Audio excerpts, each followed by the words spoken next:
Perkenalkan, nama saya Nasiruddin Sa'al Fikri. Saya dari jurusan Pendidikan Ekonomi Universitas Riau. Di sini saya akan menjelaskan materi mengenai pengangguran yang berdasarkan pada mata kuliah Ekonomi Makro. Baik, sebelum kita masuk ke dalam materi, ada beberapa pertanyaan mengenai materi ini. Yang pertama yaitu, apa sih itu pengangguran? Yang kedua, apa jenis-jenis pengangguran? Dan yang ketiga, apa penyebab pengangguran dan bagaimana dampaknya terhadap ekonomi di Indonesia? Baik, kita masuk ke materi yang pertama yaitu pengangguran. Pengangguran adalah suatu kondisi ketika seseorang yang termasuk dalam angkatan kerja tidak memiliki pekerjaan, sedang mencari pekerjaan, dan tersedia untuk bekerja. Angkatan kerja sendiri terdiri dari penduduk usia produktif, biasanya 15-64 tahun yang bekerja atau sedang aktif mencari pekerjaan.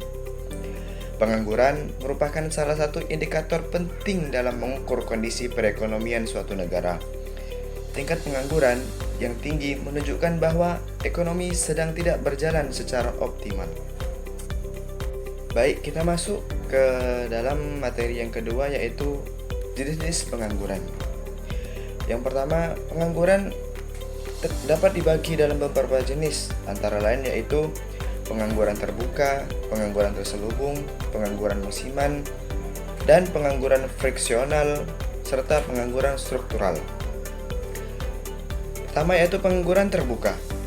Pengangguran terbuka yaitu terjadi ketika seseorang tidak memiliki pekerjaan dan secara aktif mencari kerja. Biasanya terjadi karena terbatasnya lapangan pekerjaan. Yang kedua yaitu pengangguran terselubung. Seseorang yang bekerja namun tidak sepenuhnya produktif atau bekerja di bawah jam kerja standar.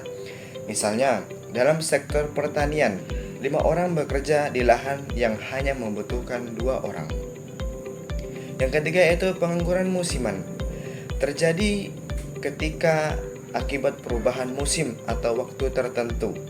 Contohnya, petani yang hanya bekerja saat musim tanam dan musim panen saja. Yang keempat yaitu pengangguran friksional.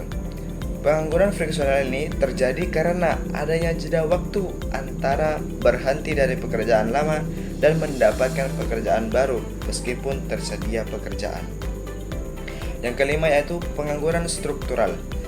Pengangguran struktural ini terjadi karena adanya perubahan struktur ekonomi seperti kemajuan teknologi atau perubahan permintaan pasar. Misalnya, buruh pabrik tekstil yang kehilangan pekerjaan karena digantikan mesin otomatis. Baik, kita masuk ke materi yang ketiga yaitu penyebab pengangguran. Ada beberapa faktor yang menjadi penyebab pengangguran, diantaranya yaitu pertumbuhan penduduk yang tidak seimbang dengan ketersediaan lapangan kerja. Yang kedua, kurangnya pendidikan dan keterampilan yang dibutuhkan oleh pasar kerja. Yang ketiga yaitu teknologi dan otomatisasi yang menggantikan tenaga manusia. Yang keempat, kebijakan ekonomi yang tidak pro rakyat atau tidak mendorong pertumbuhan sektor real. Dan bagaimana dampak pengangguran ini terhadap ekonomi yang ada di Indonesia? Pengangguran ini memberikan efek berantai yang besar terhadap berbagai aspek kehidupan, baik dari segi individu, sosial, maupun ekonomi. Dan dari segi individu, dapat memberikan penurunan pendapatan dan daya beli masyarakat, karena ketika seseorang kehilangan pekerjaan, maka ia kehilangan sumber penghasilan utama. Hal ini menyebabkan daya beli menurun karena tidak mampu membeli kebutuhan dasar seperti makanan, pakaian, tempat tinggal, atau layanan kesehatan. Baik teman-teman, mungkin hanya ini materi yang dapat saya sampaikan. Kurang dan lebihnya saya mohon maaf. Wabillahi taufiq wal hidayah. Wassalamualaikum warahmatullahi wabarakatuh.